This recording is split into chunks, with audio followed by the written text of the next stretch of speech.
Our next guest is a single mom trying to make ends meet, all the while dealing with a medical mystery that haunts her every time she looks in the mirror. When I was pregnant with my fourth child, I started noticing a stain on my nose. Instead of going away, it was getting worse. Then I started noticing the crease that is making my nose look like it's split in half. This side is bigger than this side, and now, it's going down my lip. I went to a lot of doctors and no one knew what it was. I'm embarrassed to put my face out there. I've been a waitress for 10 years and it's hard to go into work every day. These girls were making fun of me.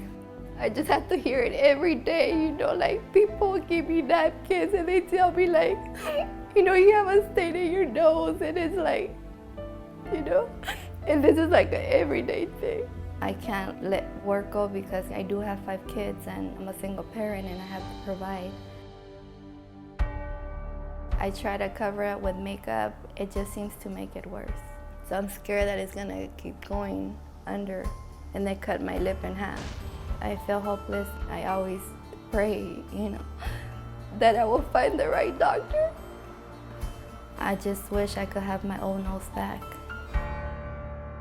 Well, Shelly's prayers were answered, and we were there for the surgery. Have a look. Shelly's problem in her nose probably started about 17 years ago with her first pregnancy.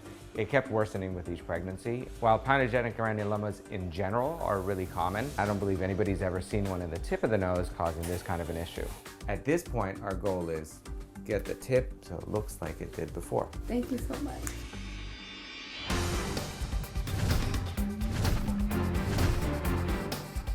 I'll make an incision under the tip cartilage here. Got the mucous membrane off of the right side of the septum. Now I'm getting it off of the left side of the septum. This piece of cartilage is harvested to allow us to put things back together and regain strength in the nose. Now I'm going to try to get the skin off of the tip. This is the part that I was the most concerned about right here. So that looks pretty smooth.